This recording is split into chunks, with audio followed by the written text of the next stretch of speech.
Pessoal, vamos para a nossa aula de número 5. Nós agora vamos começar a estudar a segunda sessão do nosso curso. Essa sessão é a parte 2. Ela trata da metodologia e da teoria na história batista. Estes pontos aplicados ao estudo da história batista. Depois dessa boa lista de livros que nós vimos, nós vamos agora tratar da pesquisa e da crítica histórica. Ou seja, nós falaremos nas próximas 3 aulas sobre metodologia e teoria na história batista. A gente vai começar tratando sobre a questão das fontes históricas. Fontes históricas é o material que o historiador ou pesquisador usa para poder produzir o seu trabalho, a sua argumentação, suas elaborações, isso tudo é feito em cima de fontes históricas.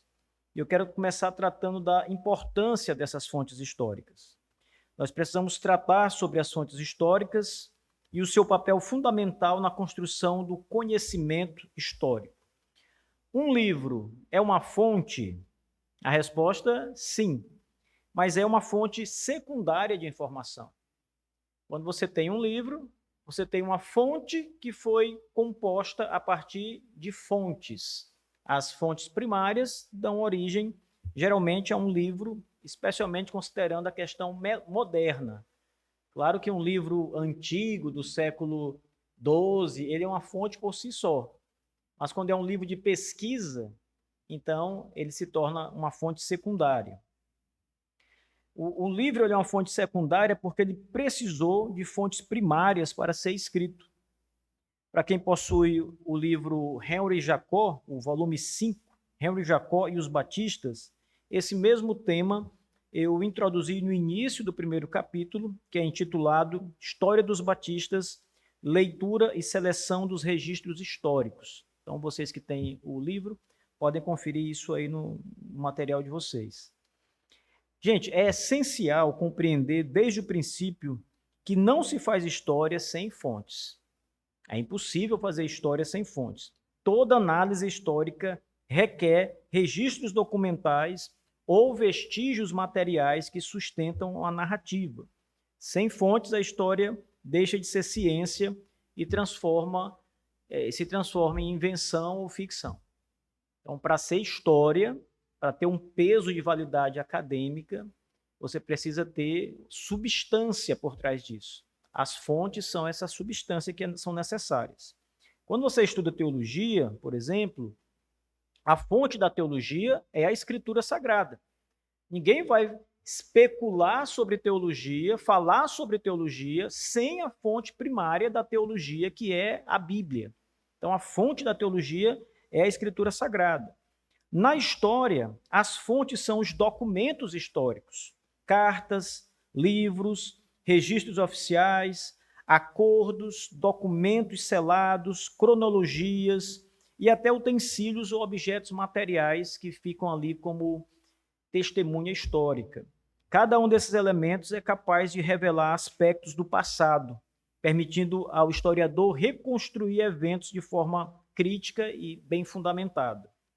As fontes históricas, elas podem ser as fontes escritas, livros, cartas, registros administrativos, atas de concílios, atas de igrejas, reuniões de igrejas, diários, tratados teológicos de época, sermões antigos, etc. Tudo que for escrito é fonte que se usa na pesquisa histórica. O outro tipo de fonte são as fontes materiais. As fontes materiais são, por exemplo, moedas, ferramentas, objetos litúrgicos, utensílios do cotidiano. Então, você toma, por exemplo, um cálice de ceia do Senhor que foi usado na Idade Média. Então, quando se localiza um item como esse, ele é um registro histórico, é uma fonte material que ajuda a esclarecer a história. E além dessas 2 fontes, existem também uma terceira, são as fontes artísticas ou simbólicas. Quais são elas? Pinturas, gravuras, monumentos e inscrições. Muitas igrejas medievais têm sido encontradas nelas fontes, pias batismais, tanques batismais, o que provam muita coisa em relação ao batismo, por exemplo. Então, para que uma igreja do sexto século ia ter uma piscina batismal se eles batizavam jogando água na cabeça? É claro que a pia era para mergulhar, era um batismo por imersão. Então, esses itens, eles ajudam a esclarecer a história, a trazer luz a algumas coisas.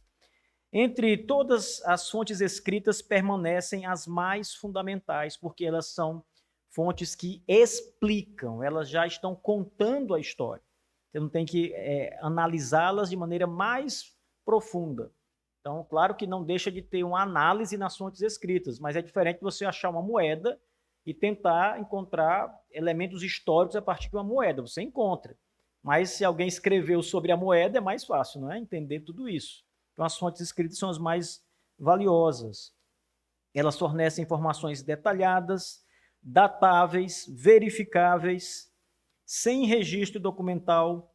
Qualquer narrativa, ela é apenas conjectura, não história. História sem fontes é invenção, pessoal. Você se depara com um livro em que o autor cita alguma coisa, mas não tem a fonte daquilo, não vale. Ou seja, é bonito, é legal, interessante, mas e a fonte? De onde vem isso? De onde você tirou essa informação? Ela tem que estar documentada. Então, as fontes são muito importantes. História baseada em fontes é conhecimento fundamentado. É história de verdade. Elementos essenciais da história: tempo, lugar e pessoas. Então, além das fontes, a gente precisa considerar outras questões, outros elementos. Esses três são importantes. A pesquisa histórica, ela exige atenção a três elementos centrais: tempo, lugar e pessoa. O tempo, a história ocorre sempre ao longo do tempo. Qualquer evento histórico se passou num determinado tempo, numa época, num momento, num dia qualquer, mas ele está dentro do tempo. A história não é instantânea, exige cronologia, exige análise sequencial de eventos. Exemplo, os batistas possuem mais de 4 séculos de história, desde suas origens em Londres até a sua expansão internacional, considerando aqui o século XVII como as origens do nosso povo.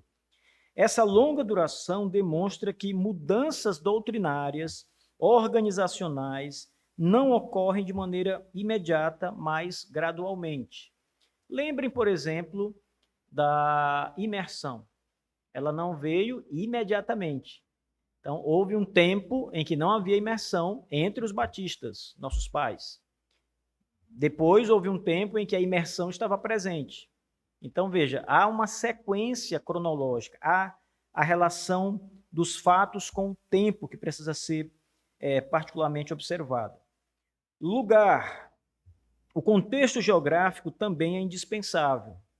A história ocorre em lugares específicos e a compreensão desses locais também nos permite interpretar de maneira adequada os eventos. No caso dos batistas, surgiram em Londres, na Inglaterra. A gente já sabe que a história dos nossos pais está começando na Europa. Então, não vá buscar na África, não vá buscar em outras partes, porque os batistas são europeus em sua origem. Começa ali. Mais especificamente, Inglaterra, mais especificamente, Londres. Então, quando você vai delimitando e achando os lugares, você sabe que cada lugar está dentro de um contexto cultural, né, de político. Todas essas coisas vão ajudar você a compreender o momento. Além disso, os batistas expandiram-se para diversas cidades inglesas, depois para outras partes da Grã-Bretanha, depois para a América do Norte, desenvolvendo práticas e crenças locais. Então, sempre há um movimento, né, que vai sendo rastreado geograficamente. Você vai seguindo esse rastro. Terceiro, a geografia permite identificar contextos culturais, políticos, sociais que moldam as ações dos sujeitos históricos. Por exemplo, em 1646, os batistas precisaram mudar a linguagem da Confissão de Fé de 1644 em relação ao batismo exclusivo de crentes. Isso aconteceu por conta de uma questão política envolvendo o parlamento inglês. Eles tomaram a Confissão de Fé de 44 e havia afirmações muito evidentes e exuberantes sobre o batismo somente de crentes por imersão. E eles receberam uma denúncia. Então eles disseram, olha, isso aqui não pode. Muda isso aqui, porque isso está ferindo aqui o senso comum. E os batistas tiveram que mudar a linguagem sem mudar a doutrina. Então eles suavizaram o batismo por imersão, dizendo a mesma coisa que eles queriam dizer, mas com palavras mais doces, digamos assim, suaves. O que é que fez com que os batistas tivessem que mudar a confissão? Uma questão política da época, político-religiosa, claro, da época. Então, veja, você só sabe que foi o parlamento porque você sabe que está lá em Londres. Então, o contexto geográfico vai ajudar você, o contexto temporal vai ajudar você. Todas essas questões de lugar são importantes. Em terceiro lugar, as pessoas. Os sujeitos históricos, eles sempre são fundamentais. Conhecer quem são os personagens envolvidos, suas vidas, decisões, relações sociais, tudo isso é essencial para interpretar corretamente os registros históricos. Estudar personagens significa examinar dezenas, às vezes centenas de indivíduos, especialmente quando a pesquisa se estende por séculos. Então, quando você toma, por exemplo, o manuscrito Kiffin, você vai ver lá que há uma lista de nomes nesse manuscrito no final, que são os membros ali, os primeiros membros da igreja, e o pesquisador ele precisa examinar quem era cada uma daquelas pessoas. Isso é difícil de fazer, não é? Mas tem quem fez. B.R. White, por exemplo, fez isso. Ele olhou cada nome e ele foi atrás. Você deve perguntar, mas como é que eu vou saber quem é essa pessoa aqui? Vocês têm uma ideia de como faz isso? Em primeiro lugar, documentação, registro de nascimento. Segundo lugar, escolaridade. Estudou aonde? Se estudou. Vai estar lá as faculdades têm livro com registro de todas as pessoas que passaram por essas faculdades medievais. A de hoje também, né? Morte. Então você vai caçar documentação que fala do óbito da pessoa. Isso sem falar de outras coisas que podem te dar acesso. Então o pesquisador ele vai atrás desses documentos de um por um até encontrar. Então isso não é fácil de fazer, especialmente em uma época 400 anos atrás, gente. Então veja o grau de dificuldade. B.R. White fez isso. E ele falou de cada pessoa ali. Isso é difícil de fazer. Eu lembro que eu estava fazendo uma pesquisa na árvore genealógica da minha família e eu encontrei a primeira pessoa que chegou na cidade que minha família se desenvolveu, Campo Maior, e nós achamos os registros dela do século XIX. E achamos justamente numa certidão de casamento. Era um filho dele, e lá na certidão dizia de quem ele era filho, né? E tinha lá o nome do meu parente. Os dois eram parentes, né? Mas o mais antigo foi esse. Antônio, o nome dele. Então, assim, são registros que a gente consegue localizar, dá trabalho. Mas hoje está mais fácil do que antes. E é necessário fazer esse tipo de coisa. Então, os sujeitos históricos, conhecê-los, quem foram, isso tudo é muito importante, irmãos. Para o pesquisador moderno, vale a leitura de biografias, especialmente as autobiografias ou diários de personagens da história batista. Olha, uma coisa é você ler uma biografia sobre Spurgeon, muito bem feita, contando detalhes da vida dele. Outra coisa é você ouvir o próprio Spurgeon falando da sua vida. A autobiografia, ela é tão ou mais importante do que a biografia. Tem os riscos da autobiografia também, porque tem um risco da autopromoção. Você colocar mais do que o que você é, não é? Então, você tem que aliar autobiografia com biografias. Então, gente que escreveu sobre si mesmo com o texto de pessoas que escreveram sobre o outro. E você, então, vai avaliando as coisas assim. Mas é importante estudar as biografias. Atualmente, há uma excelente variedade de obras sobre a vida de figuras importantes de nossa história. Apesar das obras publicadas, nada é mais valioso do que as fontes originais, as fontes de primeira mão. Uma biografia escrita no século XIX, ou melhor, no século XXI, retratando a vida de personagens do século XVII, é uma fonte secundária e menos valiosa do que as fontes primárias que foram usadas pelo autor da biografia moderna. Se eu estou escrevendo uma biografia, por exemplo, sobre Hansert Nols, eu vou usar ali as fontes, né, de uma biografia. Agora, se eu encontro uma biografia de Hansert Nols, que foi escrita 200 anos antes, é claro que essa biografia ela tem um peso maior e é muito melhor eu usar as fontes que essa primeira pessoa usou do que usar só o que a pessoa escreveu, só chegar às conclusões que ela chegou. Eu preciso me aprofundar mais do que isso. Então, note que vocês estão observando que há um critério de pesquisa, de valor da fonte que é importante. Uma fonte primária é muito mais importante do que uma fonte secundária. As fontes modernas, elas contêm o elemento interpretativo do pesquisador. E isso pode ser demonstrado numa interpretação equivocada. Ou seja, às vezes eu estou aqui pesquisando sobre uma pessoa, mas eu interpreto alguns pontos do documento que eu tenho em mãos de maneira errada. Mas eu escrevi um livro sobre isso. Alguém chega, pega esse livro e vai fazer uma biografia atualizada usando o meu livro, mas o meu livro está interpretando as fontes originais de forma equivocada. Qual é o melhor passo?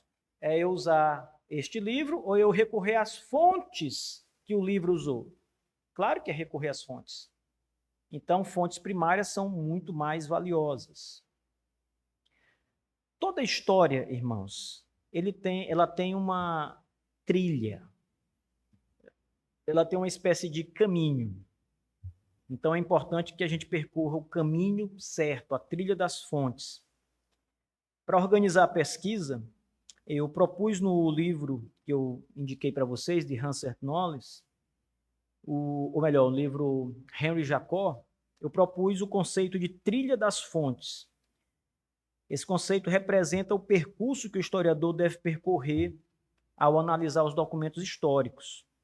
Esse percurso é equivalente a uma estrada que é pavimentada por blocos coloridos, cada bloco desse representando um documento ou registro histórico. O historiador deve percorrer essa estrada analisando cada bloco, verificando sua autenticidade e a sua relevância. Ou seja, se eu vou contar a história do Império Romano, quais são as fontes que eu vou usar? Digamos que eu tenha 20 fontes diferentes. Primeiro eu tenho que organizar essas fontes na sua cronologia, né? Então a história começa por aqui. Que fonte eu vou usar para começar por aqui? Essa daqui, é a fonte mais antiga, é a que eu preciso no momento. Depois dela, qual é o segundo passo na história cronologicamente falando? Essa fonte aqui. Então eu vou montando, né? Esse bloco inteiro é que nós chamamos de trilha das fontes. Se você monta um caminho como esse, com fontes originais, com fontes confiáveis, você tem uma história muito bem documentada. E a gente vai falar logo mais sobre esses vários tipos de fontes, mas entendam, o caminho das fontes, a trilha das fontes é essa trilha formada por fontes ou registros históricos que são confiáveis. Cada bloco da trilha corresponde a uma fonte histórica. A dimensão do bloco simboliza a relevância ou abrangência da informação contida. Então, se você tem uma fonte grande, lá na nossa ilustração você faz um bloco maior, né? Uma pedra maior. Se a fonte é um fragmento menor, você coloca ali um fragmento menor. E ali você vai numerando, para você criar um mapa mental dessa sequência de fontes que você está usando. Uma trilha completa contém todos os blocos necessários, organizados cronologicamente, permitindo ao historiador formar uma teoria sólida. Imagine aqui esse corredor, vocês estão vendo aí que tem a cerâmica. Cada bloco de cerâmica desse seria um registro histórico, uma fonte. Se você tem todos os blocos, você tem as fontes que você precisa para aquela história. Está tudo completo, a trilha está completa. Uma trilha incompleta apresenta lacunas, exigindo cautela na construção das conclusões. Ou seja, aqui e acolá faltam registros. Você sabe que tem um buraco aqui na história, não está faltando informação, mas você não tem as fontes. Você pesquisou, foi atrás, não conseguiu, não há essas fontes. Você não sabe onde elas estão, se elas existem. Nesse ponto, o historiador ele vai ter que analisar logicamente e criar ali uma hipótese ou uma especulação para tampar aquele buraco. É claro que ele vai dizer isso. Ele vai mostrar que aqui é uma suposição dele, que isso aqui não há registros disso, ele tem que informar isso. Mas ele precisa continuar a história. Então ele vai saltando os buracos ou vai tapando os buracos com essas hipóteses. Uma trilha de fontes não confiável contém fontes questionáveis ou inadequadas. Então, às vezes, você tem lá toda a trilha de fontes, porém, elas estão formadas por documentos que não são confiáveis. Alguns são bons, outros não são confiáveis.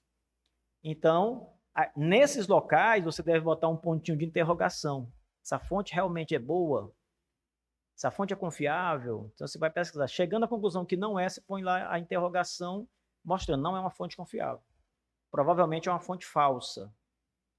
Então, isso tudo é importante. Uma trilha de fontes forjadas, ela inclui documentos falsificados, comprometendo a validade da narrativa. Isso aqui é o pior caso. É quando o historiador ele não tem mesmo caráter e ele cria lá umas fontes, ele inventa fontes, né? Pesquisei no livro tal, documento tal, e aí ele conta lá toda uma história que não existe, né? Para, primeiro, se promover, diz, o cara é um grande pesquisador, chegou, descobriu isso. Ninguém nunca viu a fonte, né? Mas ele diz que tem a fonte, que descobriu isso, etc. Fonte forjada. As fontes não são boas. Essas fontes históricas são como a estrada, que é formada por muitos blocos. Cada bloco representa uma fonte histórica. A trilha completa é pavimentada, contínua, organizada. Lacunas ou blocos fora do lugar tornam a estrada incompleta ou enganosa. Uma coisa que pode acontecer também é você inverter a ordem das fontes e colocar, por exemplo, fontes de um período em outro. Então, são fontes legítimas, mas estão ali cronologicamente colocadas em pontos equivocados. Isso muda a história. Imagine que você pega os batistas, que em 1641 começam a praticar imersão, e você coloca essa fonte como sendo lá do século XIV. Então, mudou tudo, a fonte é original, mas ela está no lugar errado. Então, a cronologia aqui é muito importante. Alguns exemplos práticos na história dos batistas. Credobatismo. Inicialmente, os batistas reformados defendiam o batismo somente de crentes, conscientes de sua fé. Esse passo doutrinário acontece definitivamente em 1638. Eles deixam o pedobatismo para defenderem exclusivamente o credobatismo. Olha a data, 1638. Imersão. Após alguns anos, compreenderam que o batismo correto era exclusivamente por imersão, rejeitando a forma de batismo por aspersão e afusão. Esse passo foi dado por volta de 1641, depois que todos os membros da primeira igreja batista inglesa foram batizados por imersão. Qual é a evolução gradual disso? O desenvolvimento das práticas batistas exigiu de nossos pais tempo e estudo bíblico cuidadoso, inclusive nos originais gregos do Novo Testamento. O pesquisador batista moderno deve analisar aqui, prestem atenção, não a Bíblia, mas as fontes históricas que comprovem o enunciado acima. Nós não estamos aqui, historiador, ele não está preocupado em saber se os batistas estão certos ou errados com a prática do credobatismo e da imersão. Eles não querem saber se isso é bíblico. Eles querem saber se isso é histórico, se foi isso que aconteceu. Provar a veracidade do pensamento é uma coisa. Provar a veracidade do fato é outra coisa. A gente está querendo provar a veracidade do fato e não saber se eles estão biblicamente corretos. Isso é uma outra questão. Vamos para a trilha incompleta. Uma trilha completa. Uma trilha completa inclui todos os blocos na ordem correta. Ela permite reconstruir o desenvolvimento histórico integral. Ela evita anacronismos, isto é, colocar uma fonte no lugar errado da história, uma fonte moderna como se fosse antiga. Garantir que todas as interpretações tenham base documental. Se tem a trilha das fontes completas, você tem todas as fontes para cada informação que você está trazendo. Então, para estudar a evolução do batismo batista, é necessário analisar documentos da Igreja Londrina, cartas de pastores, registros de concílios, publicações dos líderes da época, todos organizados cronologicamente. Só assim você entende tudo, né? Você bota tudo no seu lugar, na sua ordem, que você consegue ali espalhar tudo sobre a mesa, você tem uma visão panorâmica e até, muitas vezes, uma visão bem detalhada dos acontecimentos. Então, sem dúvida, os registros da igreja de Henry Jesse, nesse período, são registros essenciais para entender esse momento histórico. Tem uma ilustração na apostila de vocês, que é a trilha de fontes completa. É uma trilha numerada de 1 a 16, e aí vocês vão ver que estão todas as fontes, A1, A2, A3, A4, até a 16, e estão todas na ordem. Você vai ver que a nona está antes da 10ª, a 10ª está antes da 11ª, e assim por diante. Então, às vezes você tem a trilha completa, mas ela está embaralhada. Tem que reorganizar essa trilha. Trilhas incompletas. Fontes incompletas apresentam lacunas, buracos. Isso ocorre quando documentos essenciais estão ausentes. Qual é o resultado disso? O historiador deve formular hipóteses, como eu disse agora há pouco, mas deve deixar claro que são conjecturas dele. Às vezes, historiadores tratam suas hipóteses como se fossem certeza, distorcendo a pesquisa histórica com informações não comprovadas. Quando você tem uma hipótese, está lá no seu livro, mas você coloca como se fosse a história, você não diz, olha, isso aqui é uma hipótese, falta documentação para comprovar isso, é o que eu suponho. Quando você não diz isso e coloca lá como se fosse isso não é história. Isso é falsificação. Quantas vezes nós já encontramos, por exemplo, livros que afirmam coisas e você vai lá atrás da fonte e não tem a fonte? Você aprofunda a questão, porque você pode pensar assim, o cara esqueceu de botar a fonte. Ele tem, mas esqueceu. Você vai aprofundar a questão e você nunca acha ninguém confirmando aquilo. Você nunca acha aquela fonte. O livro que ele menciona assim, sem colocar exatamente onde achou. É claro que ele está tentando, de alguma forma, introduzir uma hipótese, uma coisa que ele pensa como se fosse história.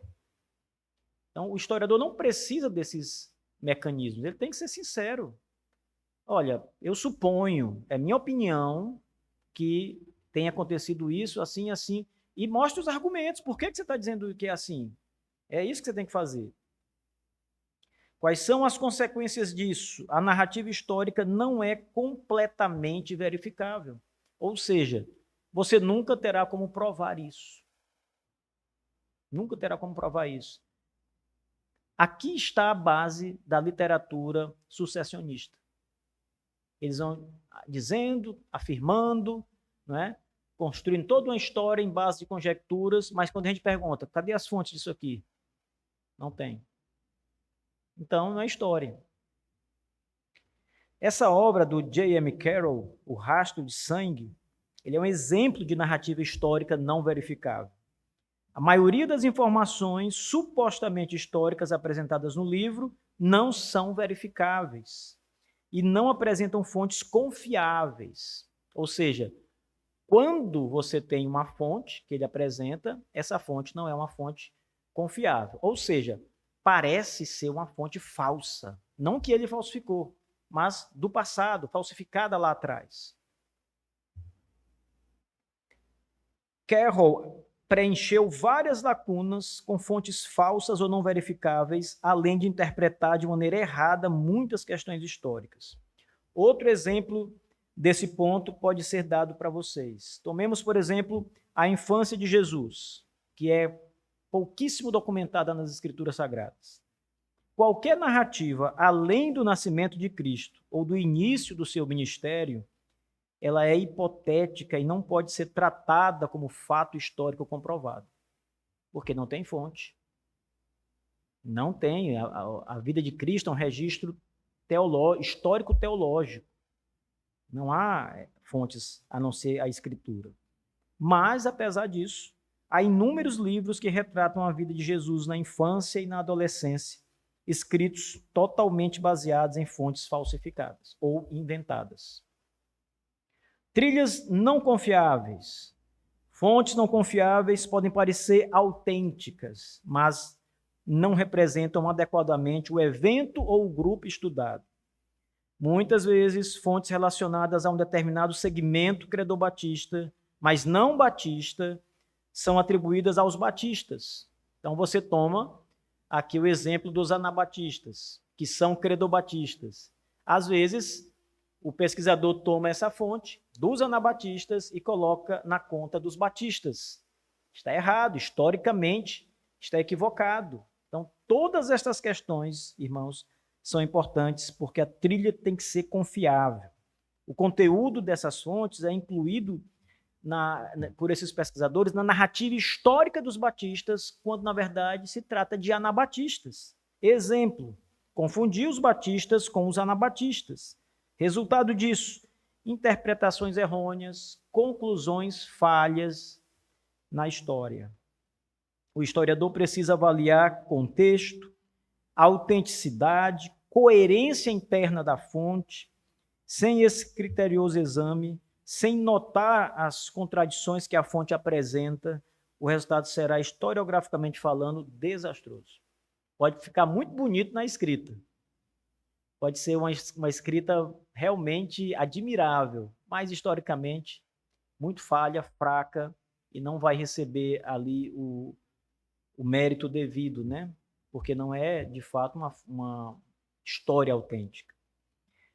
Trilhas forjadas, irmãos. Fontes forjadas contêm documentos deliberadamente falsificados. Isso aí é aquele que nós vimos ali, agora há pouco, onde o cara falsifica propositadamente a fonte, né? Isso compromete a narrativa histórica e gera teorias enganosas. Alguns pesquisadores que são inescrupulosos, mau caráter, falsificam fontes, criam informações inverídicas para sustentar algum ponto particular que lhe agrada. Então, se eu quero porque quero que a história seja assim, eu tenho que fabricar a história. Se ela está indo para um lado que não é o que eu quero, o que eu defendo, eu tenho que criar ali alguma fonte que me ajude, uma fonte falsa, que me dê alguma garantia. O pesquisador sabe que a palavra dele por si só não tem valor. Ele sabe que a palavra dele tem que estar embasada num documento, numa fonte. E ele não tem a fonte. Então, ele cria uma fonte. Então, ele coloca lá a nota de rodapé, né? Consultar a fonte tal, da referência. Nunca se acha essa fonte, ela não existe. É inventada. Exemplo, desde o século passado, alguns cientistas têm forjado fósseis de transição para dar suporte às teorias darwinistas da ciência evolutiva. Faltam evidências. Então, a ciência diz, olha, antigamente era um peixe, esse peixe se tornou um réptil, saiu da água, se tornou um réptil, né? E esse réptil se tornou uma ave. Tá, mas onde está a transição do peixe para o réptil? O animal intermediário? Não tem. Só tem peixe e só tem réptil. Onde está a transição do réptil para a ave, o animal intermediário? Não tem. Nunca se achou fóssil de animal em transição. Só acha o animal inteiro, do jeito que nós conhecemos. Mas aí alguns cientistas criaram fósseis inventados. Eles fabricaram fósseis de transição e foram depois desmascarados, irmãos. Essas brechas, que são as lacunas, elas eram tapadas pelos cientistas falsificando fósseis. Na teoria histórica, as fontes inexistentes são preenchidas com fontes falsificadas. Assim que se dá. Qual é a consequência disso? Teorias baseadas em fraudes não podem ser validadas. A falsificação pode ocorrer tanto na ciência quanto na historiografia. Por isso, a análise crítica é essencial para separar fontes legítimas de fontes manipuladas. Vamos falar das lacunas e das hipóteses. Então, mesmo dispondo de fontes legítimas, ainda podem existir lacunas para serem preenchidas. O que são lacunas? Lacunas são pedaços faltantes na trilha das fontes que impossibilitam a reconstrução completa de uma história. Isso acontece quando o historiador encontra um buraco na história. Seria como se um quebra-cabeça estivesse faltando ali algumas peças. Você tem ali, de 100 peças, você tem 80. Então, você não consegue montar tudo porque tem buraco. Está faltando peça aqui, não é? Então, quando a história ela não te dá todas as peças, isso a gente chama de lacuna. Tem que preencher essa lacuna. Qual é a consequência das lacunas? Na ausência de fontes, o historiador deve elaborar hipóteses lógicas e prováveis a fim de tapar o buraco. Mas ele precisa indicar claramente que se trata de uma hipótese elaborada, baseada em contexto lógico, mas não em prova documental. Vamos ver alguns riscos metodológicos aqui. O historiador ele enfrenta alguns desafios. Por exemplo, o anacronismo. Atribuir eventos a períodos incorretos. Alguns historiadores tentam datar o início dos batistas reformados no ano de 1616. Veja, nesse monte de livros que vocês viram agora há pouco, vocês vão observar que alguns ali vão tentar encaixar os batistas como tendo origem em 1616. Isso é um problema, está errado isso, mas vocês vão encontrar isso. Isso na igreja de Henry Jacó e na fundação da sua igreja. Outros vão encaixar a origem dos batistas separatistas em 1633, nos eventos envolvendo Samuel Ethan, a gente vai falar dele mais tarde, e a rejeição do batismo infantil. Fontes espúrias são documentos pertencentes a outros contextos ou outros grupos, e não aquele que você está estudando. Fraudes, manipulação deliberada de registro, como nós vimos agora. A metodologia histórica rigorosa, ela exige avaliação crítica, análise contextual e a validação cruzada das fontes. Então, você já tentou colocar de frente a frente duas fontes para saber se elas estão batendo ali direitinho, se as engrenagens estão se encaixando direitinho. Isso você faz o cruzamento de fontes, às vezes, quando é preciso. Essa fonte aqui parece que está contradizendo essa. Ou tem uma coisa errada, não é para ter contradição, não é? Então, isso é o cruzamento das fontes. Fundamentos da pesquisa histórica. Para construir uma narrativa histórica confiável, o historiador deve basear sua pesquisa em alguns fundamentos. Quais são? Marquem isso. Utilizar fontes confiáveis e variadas. Talvez se vocês perguntem assim, pastor, como eu vou saber qual é uma fonte confiável e variada? Segundo critério, considerar tempo, lugar e personagens. Então, as fontes, marque os lugares que a fonte trata, marque os personagens, etc. E a época, né? O lugar, o tempo.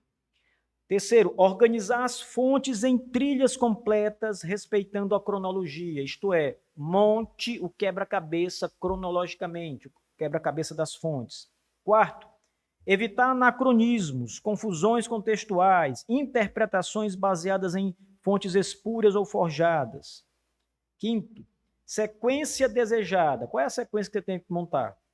Trilha de blocos, cada bloco é uma fonte histórica. Lacunas são a ausência de blocos, Blocos falsos, trilha comprometida, trilha completa, narrativa confiável. A história é uma disciplina baseada em evidências e a construção do conhecimento histórico depende de fontes confiáveis, análise crítica e interpretação fundamentada. Em resumo, irmãos, sem fontes não há história. Sem análise crítica não há interpretação confiável. Sem transparência sobre hipóteses não há honestidade acadêmica. O estudo histórico ele exige rigor metodológico, paciência e atenção aos detalhes. Isso garante que o conhecimento produzido seja sólido, confiável, útil na compreensão do passado. Então, tudo isso é importante. Essa aula, ela trata dessa parte teórica do estudo histórico. Então, não é só você ter o material, é você analisar criticamente o material. Vamos ver as fontes que esse pesquisador usou. Nem todo mundo faz isso, irmãos, mas o historiador sério faz. Então, deixa eu analisar as fontes. Deixa eu ver isso aqui. Deixa eu pesquisar sobre ela. Deixa eu ir mais fundo do que o que ele foi nessa fonte aqui. O que ela diz. Deixa eu ver se há críticas sobre essa fonte. Deixa eu ver onde ele achou essa fonte. A gente tem como saber isso. A gente vai ver isso na próxima aula. Então é isso. Terminamos aqui.